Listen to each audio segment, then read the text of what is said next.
Hello, future people. Welcome to Getting Tabled. I'm Jason the Bruce, and today we're going to check out the Empire of Dust Fliers pack.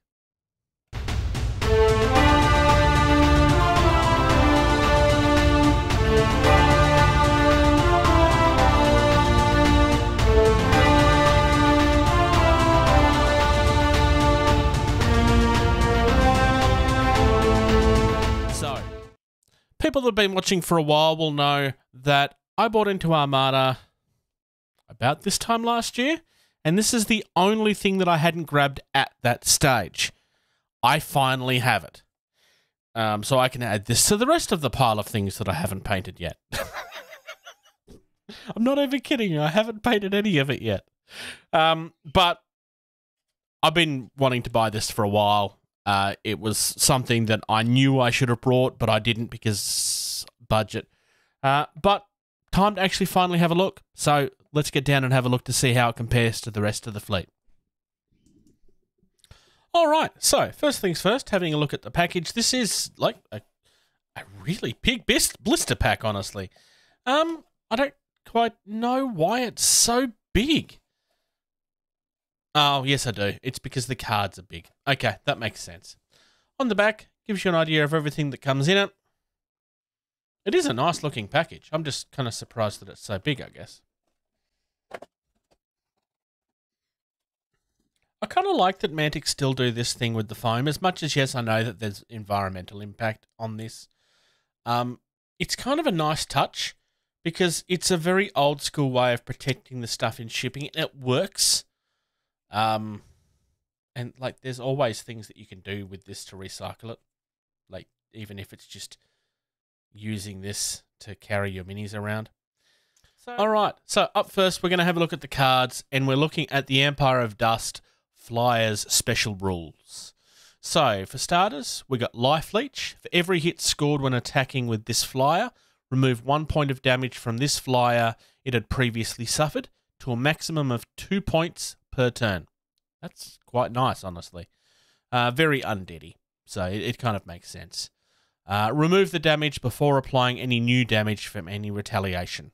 So that's actually quite nice. I haven't played this, so I don't know how powerful any of this stuff is. It's on the list of things that I'm trying to get around to playing this year. We've also got Swarm. When attacking with this flyer, for each hit scored, roll another dice for an extra attack. 2 hits would result in 2 more attack dice.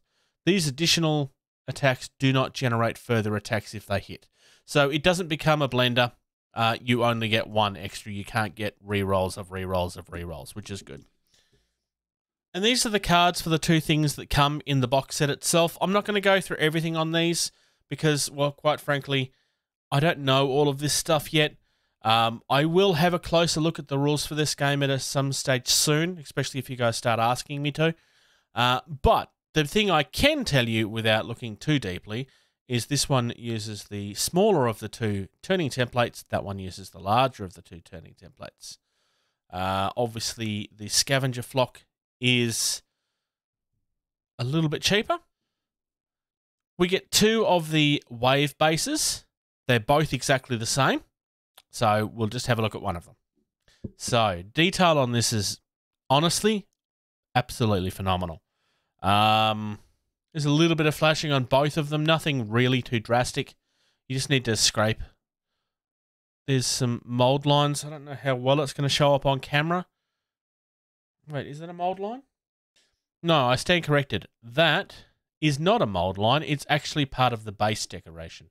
I don't know how well it's going to show on camera. Oh, there we go. So you can see what looks like a mold line around, but what you'll notice is that it's actually a line all the way around, and it's actually, it makes it into a little bit of a plinth, I think. I mean, you could file it down to be even if you wanted to, but it does appear to be actually part of the design. I would be suggesting that you leave that because otherwise you're going to get arguments about base sizes. I really like the detail on this base, honestly. It's really nice. I really like that. The thing I find odd is that I also get this bag. So this has the flight rods for the other 2. But it also gets this, which I assume is an alternate option to using these. But if that's the case, why do I only have one of them? I don't quite understand this. It's possible that this may be answered in the instructions, and I will be checking that and coming back to you in a few minutes after we've looked at the minis. All right, so first things first, we have a piece of the flock. It's a very interesting mini, this. It's very, very busy. And it doesn't really show on camera very well. But see, pictures of this make...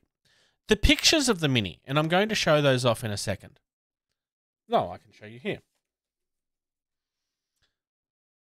It's really confusing when you're looking at this, what it is that you're actually looking at.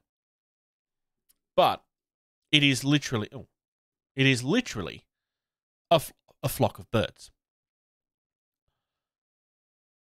It's really, really unique. I'm quite amazed that they've managed to get that many pieces of the birds in one. Not all of them. There is two that are going to be attached here in a second, and I'll show you those in a second.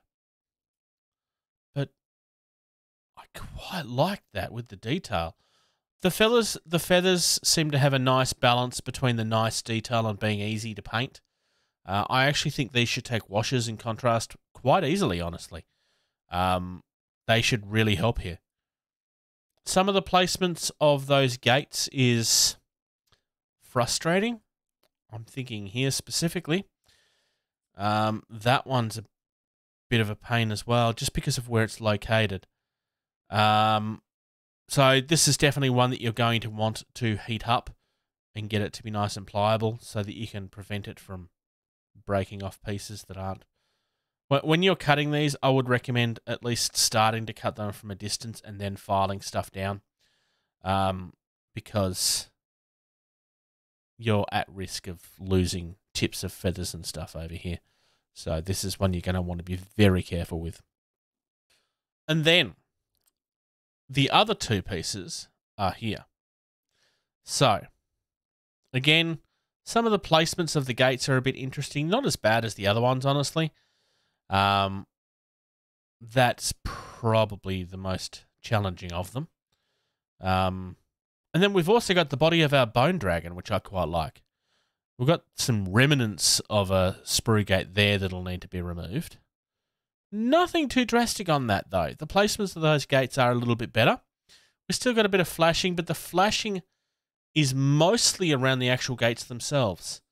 That's probably the only bit of flashing that's really of consequence on the mini.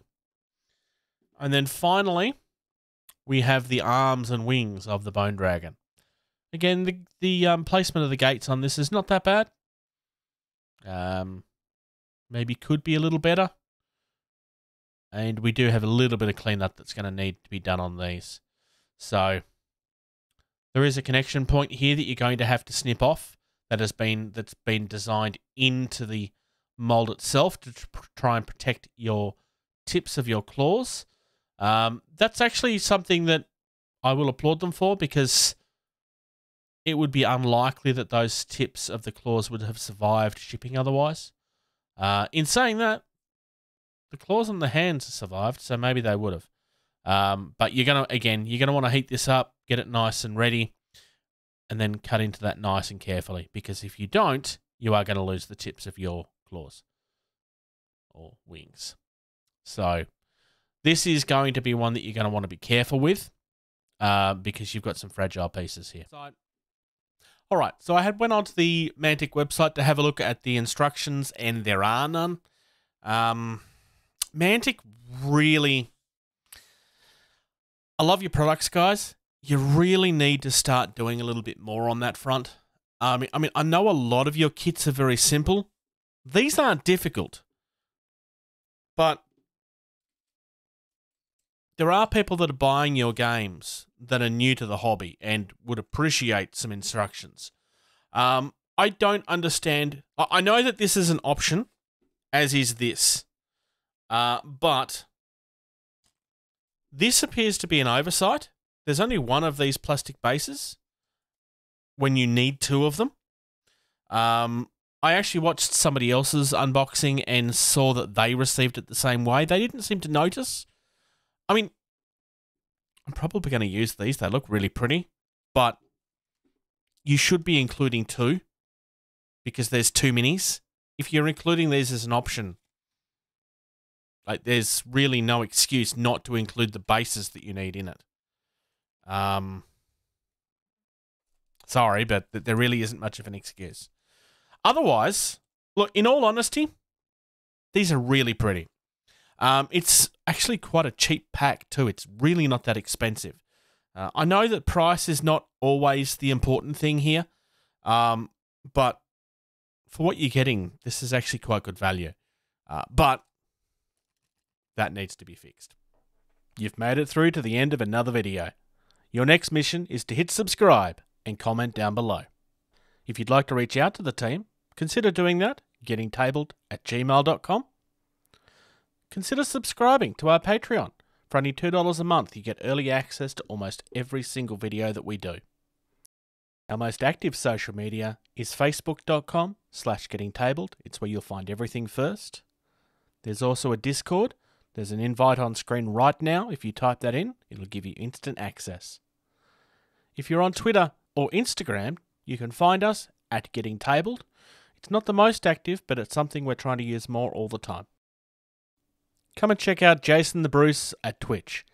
He does both video game and hobby content. And of course, without question, play more games.